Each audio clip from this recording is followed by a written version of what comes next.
del Espíritu Santo. Ok, los niños pueden salir. Porque ya la hermana aquí está desesperada por darle su clase a los niños. Ok, entonces estamos estudiando. Quiero terminar, hermanos, como dije hace unos momentos, culminar con la sexta dispensación. Estamos hablando que la base principal de estas clases tiene que ver con la inmutabilidad de Dios, es decir, que Dios no cambia.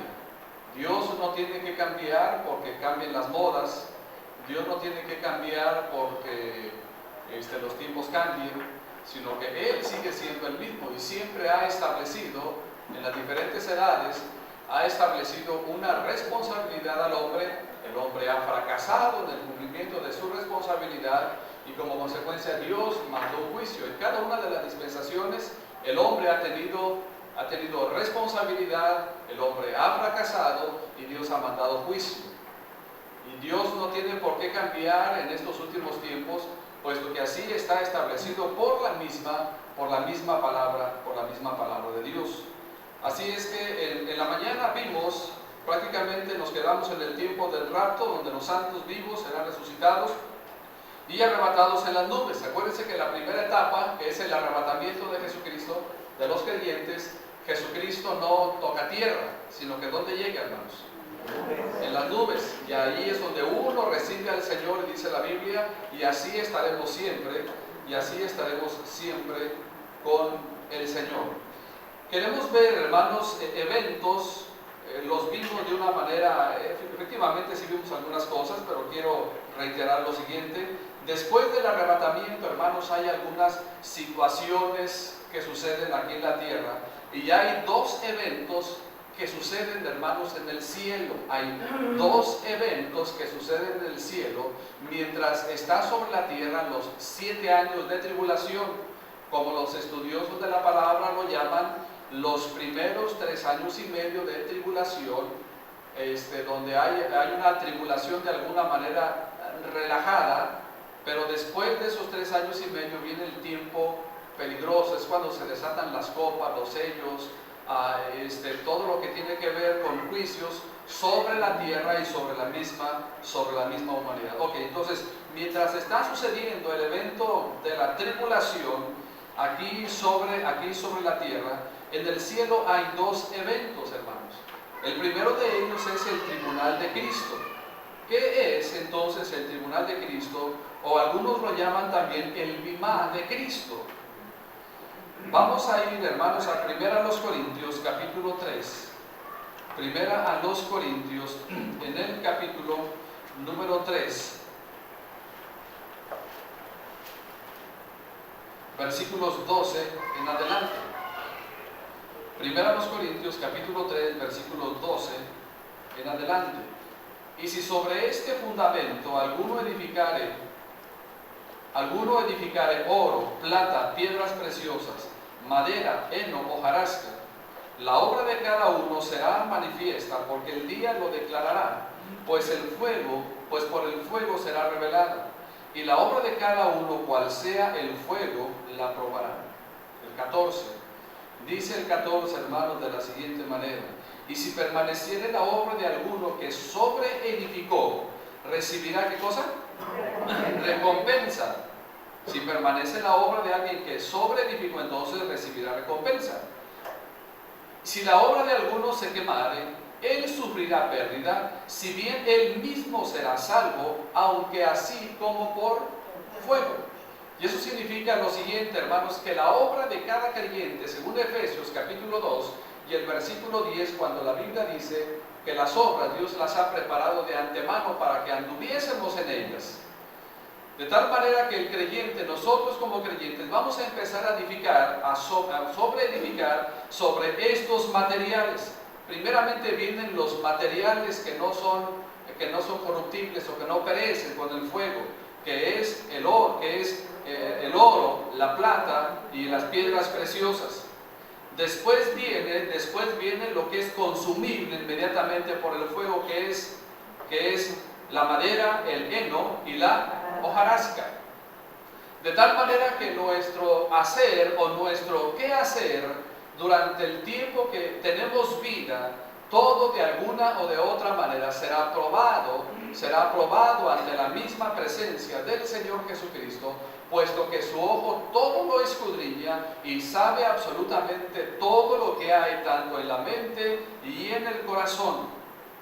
Y del versículo 13 dice: si permaneciera en la obra de alguno que sobreedificó, entonces recibirá recompensas. Y yo entiendo una cosa, hermano, que el tribunal de Cristo no es para determinar si se es o si no se es salvo. El tribunal de Cristo es para determinar si hay recompensas por lo hecho o si no hay recompensas, inclusive por lo que se hizo o por lo que se dejó de hacer. Y luego del versículo 15 dice: si la obra de alguno se quemare, él sufrirá pérdida. No está hablando de pérdida de salvación, sino la pérdida de sus obras, la pérdida de lo que hizo. A eso prácticamente se refiere, porque el texto dice: si bien él mismo será salvo, aunque así como por fuego. ¿Qué significa lo siguiente? Que todas las obras fueron pesadas y lo único que pudo rescatar, lo único rescatable de ese creyente fue solamente su salvación. Y que como consecuencia no recibirá, ¿qué cosa? No recibirá recompensa. No recibirá recompensa. Entonces, mientras la tribulación está aquí en la tierra, hay este evento interesante en el cielo, que es el tribunal de Cristo. Hay otro evento, hermanos, que sucede también en la presencia del Señor. Y esto lo encontramos en Apocalipsis capítulo 19. Apocalipsis capítulo 19, versículo 7 al versículo número 10. Gocémonos y alegrémonos y démosle gloria, porque han llegado las bodas del Cordero y su esposa se ha preparado. Y a ella se le ha concedido que se vista de lino fino, limpio y resplandeciente, porque el lino fino es las acciones justas de los santos. Y el ángel me dijo: escribe, bienaventurados los que son llamados a la cena de las bodas del Cordero. Y me dijo: estas son palabras verdaderas de Dios. Yo me postré, dice el versículo 10, yo me postré a sus pies para adorarle. Y él me dijo: mira, no lo hagas, yo soy consiervo tuyo y de tus hermanos que retienen el testimonio de Jesús. Adora a Dios, porque el testimonio de Jesús es el espíritu de la profecía. ¿Qué significa pues todo eso, hermanos? Juan hizo adorar al ángel. El ángel le dijo: no lo hagas, debes de adorar a Dios. Y están invitados todos aquellos que han sido lavados por la sangre del Cordero. Cuando Juan el Bautista dijo: he aquí el Cordero de Dios que quita el pecado del mundo. Cuando la persona entra a través del sacrificio de Jesucristo, a través de ese sacrificio vicario, es decir, Jesucristo sacrificado en lugar de nosotros, cuando entramos al camino del arrepentimiento, de la salvación y de creer en Jesucristo, entonces en ese momento estamos inscritos, más adelante lo vamos a ver, en el libro de la vida. Entonces allá en el cielo, hermanos, hay dos eventos, que es el evento del tribunal de Cristo y las bodas del Cordero. Allá en el cielo hay estos dos eventos, mientras que allá hay dos eventos, entonces aquí sobre la tierra se están desatando algunos eventos que no son, hermanos, nada alentadores. Según Mateo 24:1, habla de una tribulación cual jamás la hubo.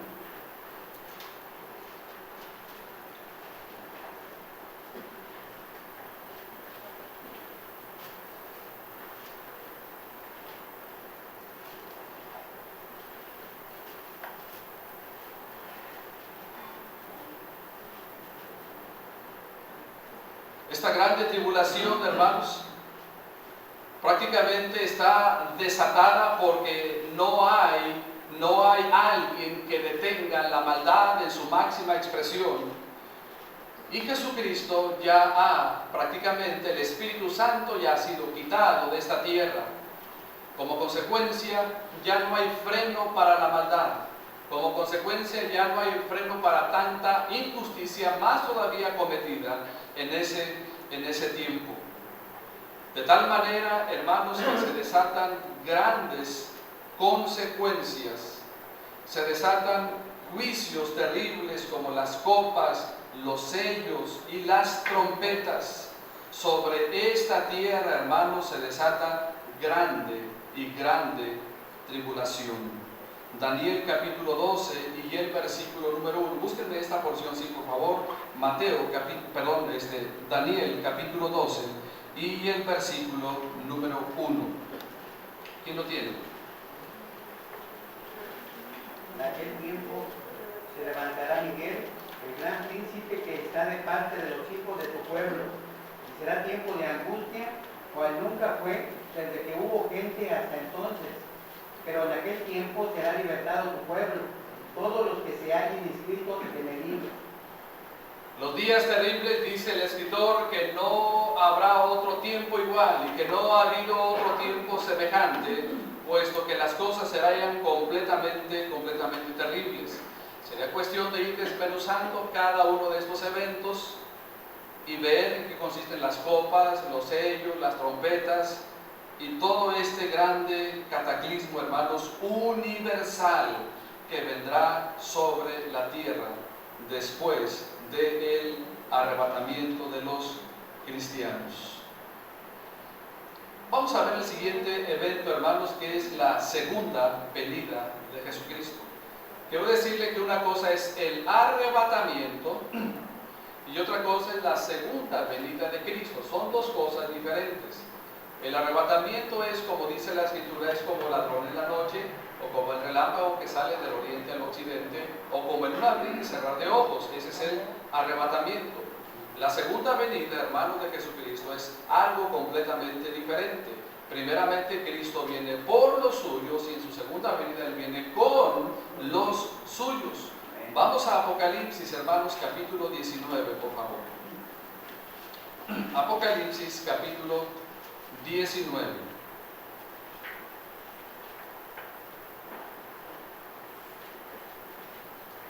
¿Lo tenemos? Versículos 17 al 19. Apocalipsis capítulo 19, versículo 17 al versículo 19.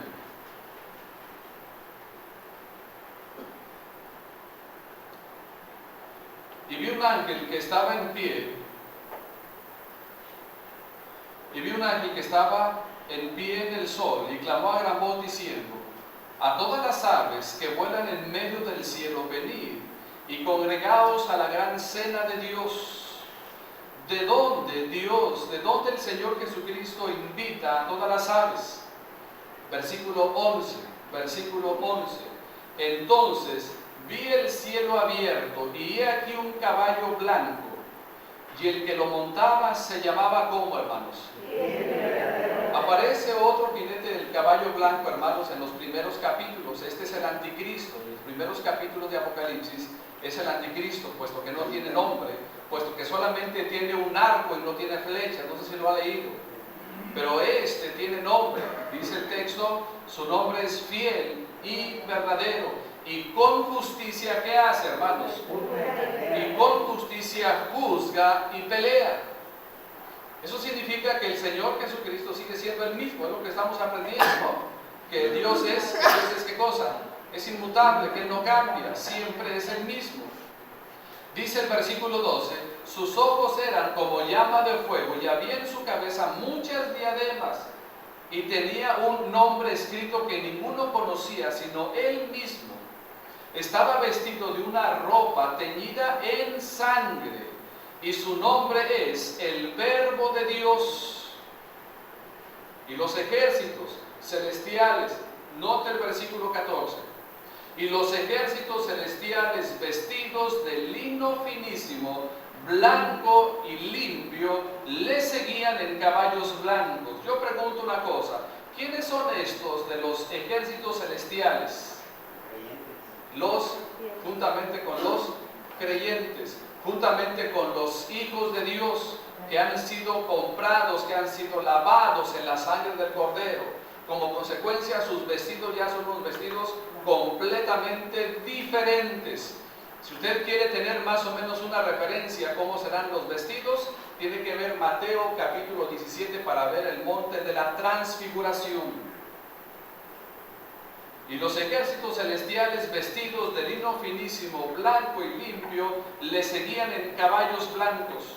Y dice el versículo 15, de su boca sale una espada aguda para herir con ella a las naciones. Y él las regirá con vara de hierro, y él pisa el lagar del vino del furor y de la ira del Dios Todopoderoso. Y en su vestidura y en su muslo tiene escrito este nombre: Rey de Reyes, ¿y qué más? Y Señor de Señores. Luego dice en el versículo 17, y vi a un ángel que estaba en pie en el sol y clamó a gran voz diciendo a todas las aves que vuelen en medio del cielo: venid y congregad a la gran cena de Dios. No es la cena establecida en el cielo, no, esta es otra cena. Esta definitivamente es otra cena. Dice el versículo 18, para que comáis carnes de reyes y de capitanes, y carnes de fuertes, carnes de caballos y de sus jinetes, y carnes de todos, libres y esclavos, pequeños y grandes. Luego dice el versículo 19, léalo por favor, ¿cómo dice? Y la bestia a los reyes de la tierra y a sus ejércitos, reunidos para guerrear contra el que montaba el caballo y contra su ejército. ¿Qué hacen entonces, hermanos, las naciones reunidas? Las naciones se reúnen en dos eventos. Uno, en la batalla del Armagedón. Y dos, se reúnen, hermanos, prácticamente cuando quieren acabar la tierra prometida más adelante. Pero las naciones no se reúnen como hermanas para darle la bienvenida al Señor Jesucristo. ¿Verdad que no? Así que yo entiendo que aquel famoso himno, las naciones unidas como hermanas, bienvenida daremos al Señor. Entonces, ¿no es incorrecto eso? Porque las naciones no se van a reunir para darle la bienvenida. ¿Para qué se van a reunir? Para guerrear, para tener pleito con el Señor Jesucristo. Y mi pregunta es esta: ¿por qué se reúnen? Yo entiendo que es el plan de Dios, pero ¿por qué se reúnen, hermanos? Miren, durante el tiempo de la gran tribulación, la Biblia dice que la muerte escapará de ellos. Y querrán matarse, pero la muerte huirá de ellos. La catástrofe mundial, hermanos, será tan especial que muchos de ellos solamente esperan el día y solamente viven para vengar su propia sangre, la sangre de los suyos, a consecuencia de aquel que envía y permite todas las cosas, que es el Señor Jesucristo. Entonces, después de esto, hermanos, encontramos en estos textos la batalla del Armagedón. ¿Usted ha oído hablar de esto? Esto es un evento de la batalla del Armagedón. Dicen los estudiosos, hermanos, de la palabra del Señor lo siguiente, por ejemplo, que la batalla del Armagedón no es un solo evento. Es decir, que no es que Jesucristo viene y destruye a todos. Dicen algunos que no necesariamente se refiere a que es un solo evento en ese momento, sino que los estudiosos dicen que la famosa batalla del Armagedón, y utilizan las palabras de la raíz principal, hablan de una batalla consecutiva.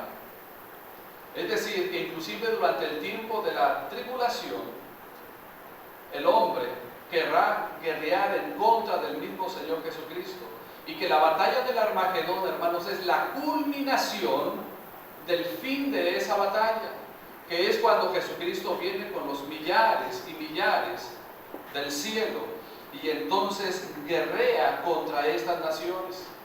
Vaya conmigo a Apocalipsis capítulo 16. Apocalipsis capítulo 16, versículo 13. Apocalipsis 16, 13 al versículo 16. No significa que sus sucede aquí la batalla del Armagedón, sino que es un texto para ilustrar el valle del Armagedón. Dice el texto: y vi salir de la boca del dragón y de la boca de la bestia y de la boca del falso profeta 3 espíritus inmundos. 3 espíritus inmundos, ¿a manera de qué? A manera de ranas. Es decir, los espíritus inmundos o los demonios están tipificados como ranas. Así que si a usted le gusta tener ranas de adornito en su casa, vamos mal ahí. Pero es que se ven bien bonitas. Mire, están bien verdecitas.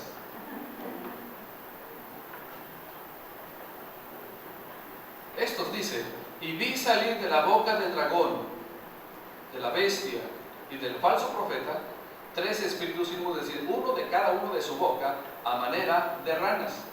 ¿Qué hacen estos espíritus inmundos? Según el versículo 14. Pues son espíritus de demonios. ¿Qué hacen, hermanos?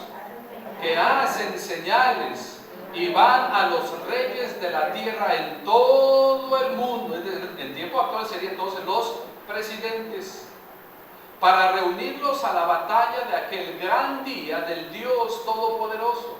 Quiere decir que durante todo ese tiempo se está, ¿qué cosa, hermanos? Se está fraguando. He aquí, yo vengo como ladrón, dice el versículo. Bienaventurado el que vela y guarda sus ropas, para que no ande desnudo y vean su vergüenza.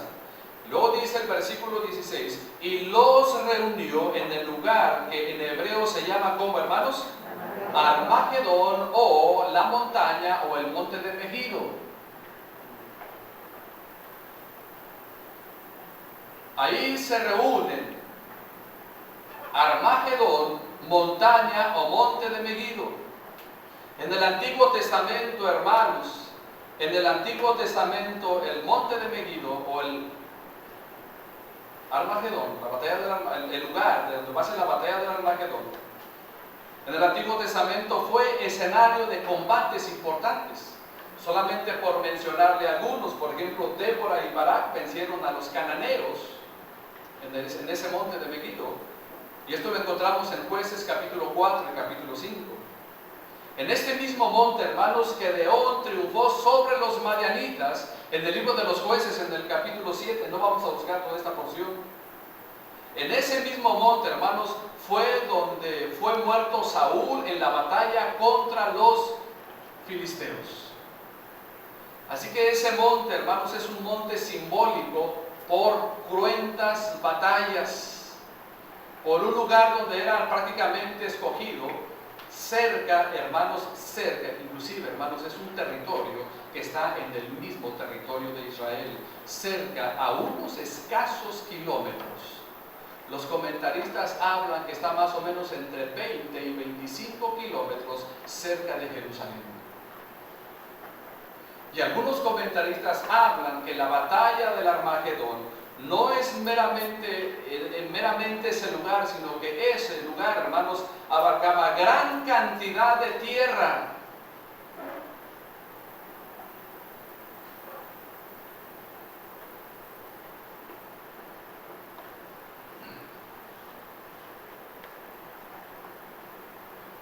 Por eso dice Apocalipsis 19, 17: y vi un ángel que estaba en pie en el sol y clamó a gran voz diciendo a todas las aves que vuelan en medio de las aves, que vuelan en medio del cielo: venid y congregad a la gran cena de Dios, para que comáis carnes de reyes y de capitanes, de fuertes, de esclavos, de libres, de pequeños, de grandes. Y vi a la bestia y a los reyes de la tierra y a sus ejércitos reunidos para guerrear contra el que montaba el caballo y contra su ejército. Es que la batalla del Armagedón, hermanos, es una batalla terrible. De tal manera que hay un texto en la palabra del Señor que dice que la sangre sube hasta el freno de los caballos. Eso de alguna manera, hermanos, nos habla de la magnitud de gente que se reunirá para guerrear en contra de nuestro Señor Jesucristo y del ejército celestial para venir y guerrear contra Jesucristo.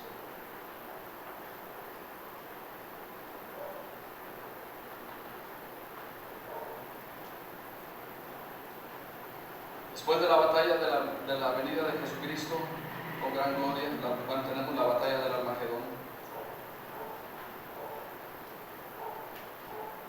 Luego el anticristo es destruido o es atado.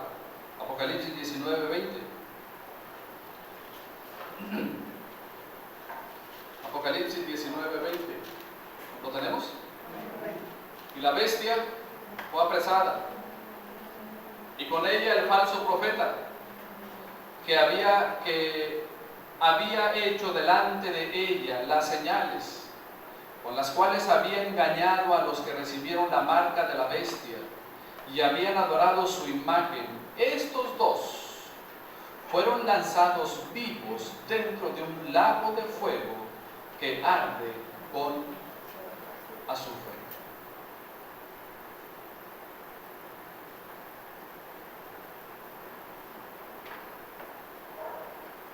Los demás fueron muertos. Note. Y los demás fueron muertos con la espada que salía de la boca del que montaba el caballo. Y todas las aves se saciaron de las carnes de ellos. Jesucristo entonces viene con gran poder y con gran gloria, y destruye al diablo y a sus aliados y a las naciones, y les da sus carnes a las aves de los cielos. Las aves de los cielos son invitadas para venir. ¿Por qué?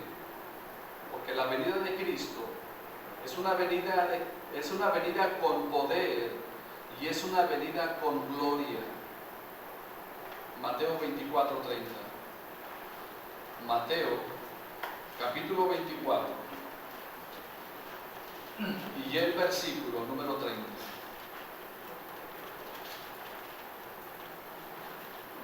Entonces aparecerá la señal del Hijo del Hombre en el cielo, y entonces lamentarán todas las tribus de la tierra. ¿Y qué más dice, hermanos? Verán al Hijo del Hombre viniendo sobre las nubes del cielo con poder y gran gloria. El profeta Zacarías, desde el capítulo 12, capítulo 13 y capítulo 14, son pasajes que se refieren a la venida del Señor Jesucristo para reinar en la tierra. Y dice el profeta Zacarías que cuando Él venga, le preguntarán aún los suyos: ¿por qué traes esas señales en tu mano? Y Él dirá: son las heridas que me hicieron en la casa de mi padre, de mis conocidos. Se refiere a la crucifixión.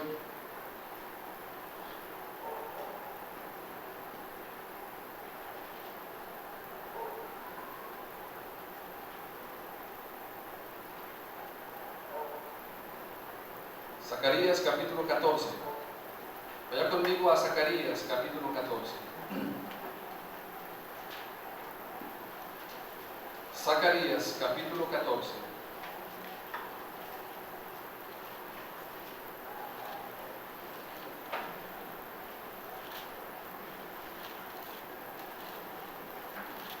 Versículos 1 al versículo número 4. He aquí el día de Jehová viene. Esta frase, hermanos, aquí el día de Jehová, o el día del Señor, es una frase que se traduce al día en que Él vendrá para guerrear en la batalla del Armagedón. Y aquí el día de Jehová viene, y en medio de ti serán repartidos tus despojos. Porque yo reuniré, dice, a todas las naciones para combatir contra Jerusalén, y la ciudad será tomada, y serán saqueadas las casas y violadas las mujeres, y la mitad de la ciudad irá en cautiverio, mas el resto del pueblo no será cortado de la ciudad. Después saldrá Jehová y peleará con aquellas naciones como peleó en el día de la batalla. Versículo 4 dice: y se afirmarán sus pies en aquel día sobre el monte de los olivos, que es cuando el Señor Jesucristo, ahora ¿qué hace, hermanos? Pisa la tierra, y se afirmarán sus pies en aquel día sobre el monte de los olivos, que están enfrente de Jerusalén al oriente, y el monte de los olivos, dice, se partirá en medio hacia el oriente y hacia el occidente, haciendo un valle muy grande, y la mitad del monte se apartará hacia el norte, y la otra mitad hacia el sur. Cuando Jesucristo viene, hermanos, entonces es cuando Jesucristo sucede la batalla, llega al monte de los olivos, lo que es Jerusalén, y entonces manda llamar a todas las naciones, que es prácticamente el juicio de las naciones. Usted ha leído, por ejemplo, bueno, vamos a hacer un recuento de la siguiente manera. Para principio de cuenta, Abraham recibió una promesa: el que te bendijere va a ser bendecido, ¿se acuerdan? El que te maldijera va a ser maldecido. En ese entonces, hermano, todas las naciones de todos lugares van a ser presentadas delante del que ya está sentado allí en los olivos, en Jerusalén. Y van a ser presentadas todas las naciones. Y usted ha visto porciones tales como en Mateo capítulo 24, me viste hambriento y no me diste de comer. Me viste sediento y no me diste de beber. Estuve desnudo y no me cubriste. Estuve enfermo y no me visitaste. Esos textos, hermanos, tienen su interpretación y tienen que ver particularmente con el juicio que Dios le hace a las naciones. Es decir, en ese juicio de las naciones, ¿lo tenemos ahí? Ok, me estoy adelantando a la otra dispensación. En ese juicio, hermanos, prácticamente serán presentadas delante de Dios todas las naciones que durante todo el tiempo, hermanos, prácticamente han estorbado, han perjudicado y han tratado de exterminar al mismo pueblo judío. Ahí van a ser presentadas todas esas naciones.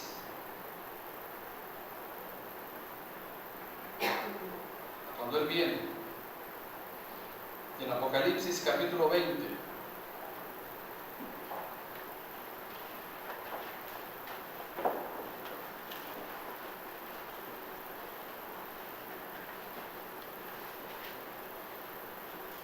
dice el texto en el versículo 1: vi a un ángel que descendía del cielo con la llave del abismo y una gran cadena en la mano, y prendió al dragón, la serpiente antigua, que es el diablo y Satanás. Es decir, se está hablando de un solo personaje, no son diferentes. Y prendió al dragón, que es la serpiente antigua, que es el diablo y Satanás. ¿Y qué fue lo que hizo, hermanos? Y lo ató por 1000 años. Lo ató por 1000 años. Y lo arrojó al abismo y lo encerró. Y puso su sello sobre él, para que no engañase, ¿qué dice? Más a las naciones, hasta que fuese cumplidos 1000 años. Y después de esto debe ser desatado por un poco de tiempo. Y nosotros pudiéramos llegar a decir, ¿por qué no lo deja ahí?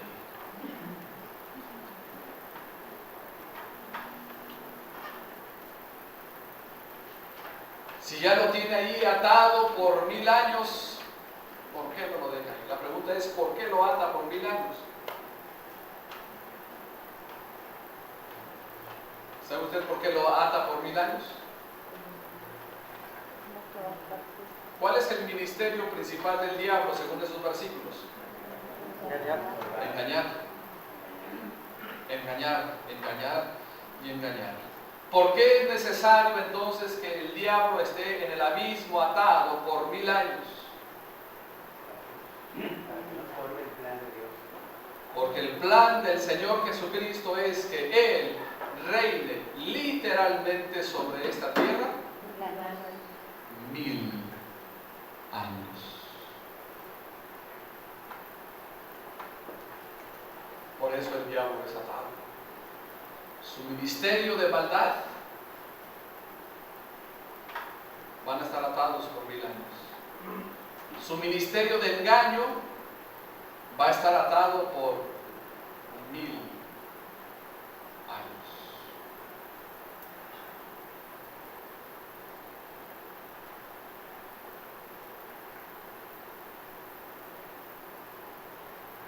Quiero terminar de leer esta porción, aunque tiene que ver con el otro tema.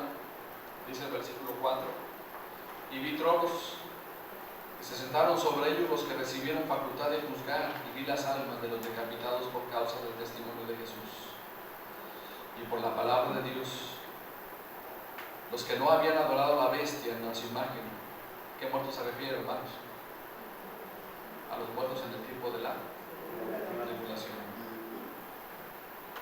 Y que no habían adorado a la bestia ni a su imagen, y que no recibieron la marca en sus frentes ni en sus manos, y vivieron y reinaron con Cristo también 1000 años. Estos resucitan para reinar con Cristo, resucitan antes de empezar el milenio. ¿Quiénes? Los que murieron por causa de Jesucristo, los que no dejaron marcarse por la bestia, los que no adoraron la imagen.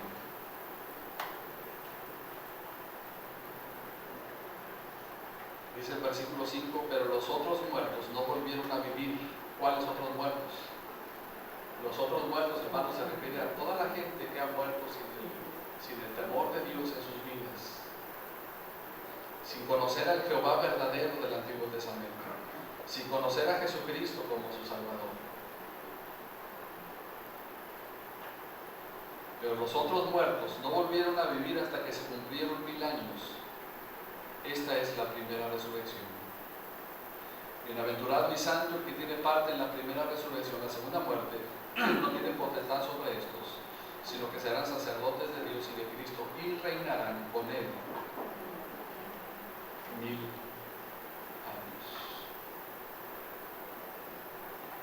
Y aquí en adelante los eventos, vienen los eventos de una manera corridita. Miren,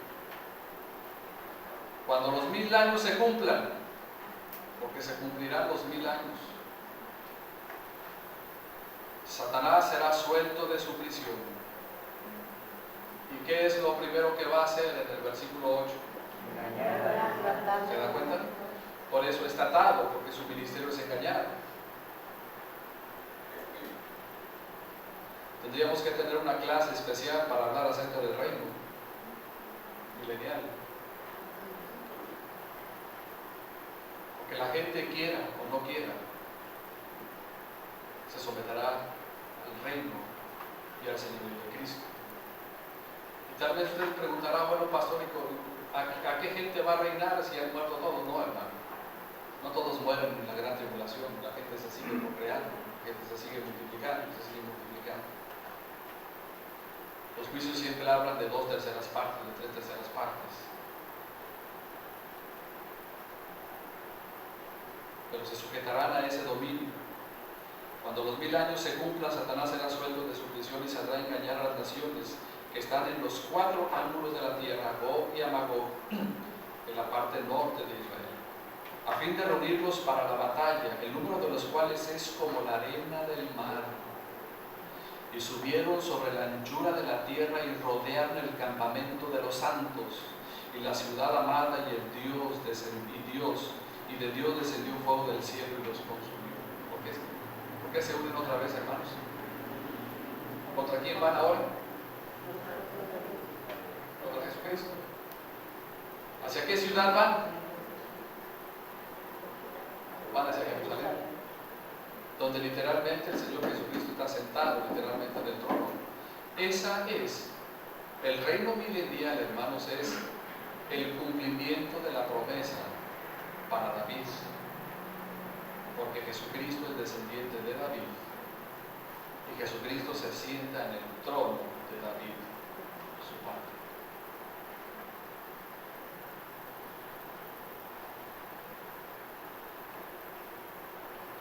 Las naciones nunca han querido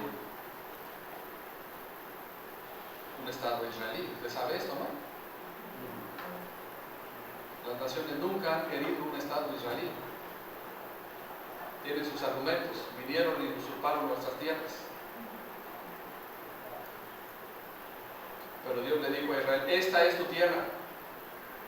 Y como comúnmente puede decirse el dicho de la siguiente manera, esta es tu tierra y que los demás le hagan como puedan. O como quieran. Pero en el paso de todas las edades, hermanos, en el paso de todas las edades, vemos a Dios dando una responsabilidad. Vemos al hombre fracasando y vemos a Dios mandando juicio. Él es el mismo. ¿Por qué Dios tiene que cambiar? Porque cambian las leyes. Él seguirá teniendo un mismo punto de vista con respecto al pecado, ¿sí o no? Aunque la ley no lo llame pecado, eso es pecado delante de Dios. La Biblia dice que Él no dará por inocente al culpable. El trato de Dios es el mismo. ¿Por qué el trato de Dios es el mismo? Porque el hombre persiste en no hacer la voluntad de Dios. Señor, oramos para bendecir tu nombre, porque nos ayudas a recordar este panorama que es de un futuro no muy lejano, que es de un futuro inmediato. Creemos que tú estás próximo a venir. Por favor, Señor, encuéntranos haciendo tu voluntad.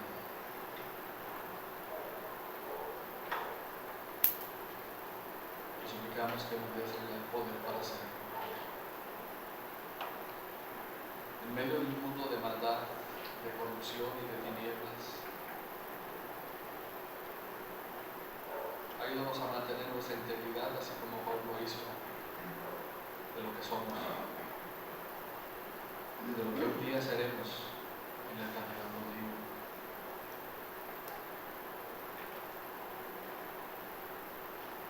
Todo esto, hermanos y amigos, tiene que ver con una promesa.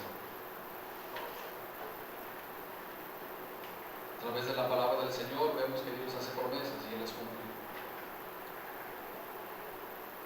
De tal manera que Dios no es hombre para que mienta, ni hijo de hombre para que se arrepienta. La gente necesita conocer a un Jesucristo como su Salvador personal. Pero tal vez usted no ha confiado en Jesús como su Salvador. Tal vez tú no has creído en Cristo, no te has arrepentido de tus pecados. Como consecuencia no has nacido de nuevo. Déjame decirte que necesitas a Cristo en tu vida, que necesitas a Cristo en tu corazón por fe. Si Cristo viniera ahorita, mi pregunta sería, ¿te irías con Él? ¿Estás convencido? ¿Estás convencido? ¿Quién puede darte la convicción de Jesucristo? ¿Por qué no decides venir a Cristo? ¿Por qué no le pides a Él que perdone tus pecados? ¿Por qué no le dices a Él que te arrepientes de tus pecados? ¿Por qué no le dices a Él que crees en que Él puede salvarte? Que puede salvarte. Yo quiero orar por ustedes si esta es su decisión.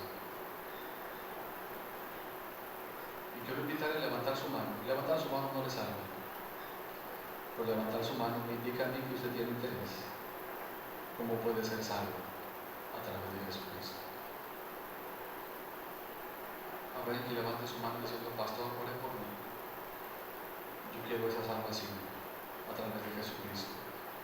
Creo que Cristo murió por mis pecados. Pero en este momento me arrepiento porque soy pecador.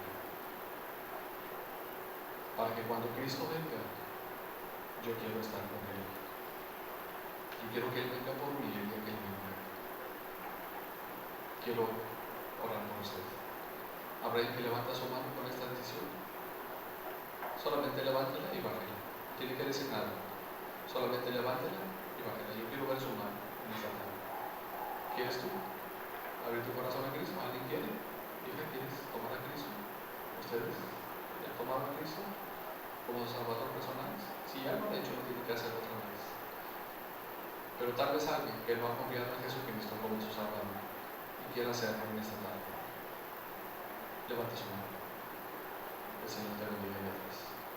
¿Habrá alguien más que diga, yo quiero confiar en Jesucristo como mi Salvador? Creo que Cristo murió por mí y quiero arrepentirme de mis pecados.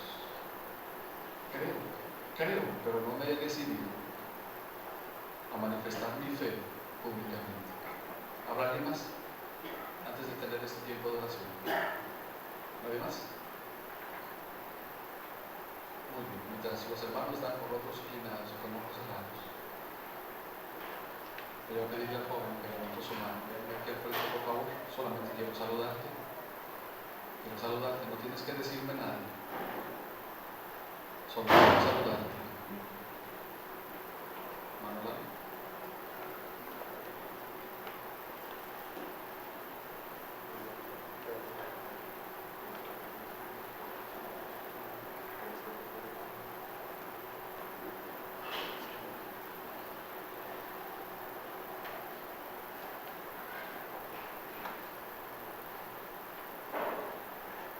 Te bendecimos, Padre, y te damos gracias porque nos das este tiempo para meditar sobre tu palabra.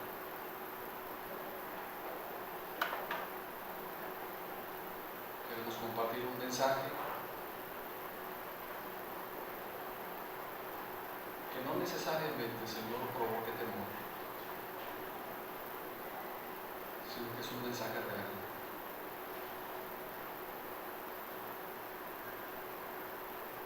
Te pido que bendigas a mi hermano que está aconsejando en este momento este joven. Permite que el joven pueda entender esta decisión, que pueda ser convencido con tu palabra en esos momentos. Al igual que, Señor, si por alguna razón hay alguien más, yo te ruego, Señor, que muy pronto lo sepamos, que nos lo hagas saber, para que podamos compartir el mensaje de salvación. Bendecimos tu nombre por él, en el nombre de Jesús. Amén.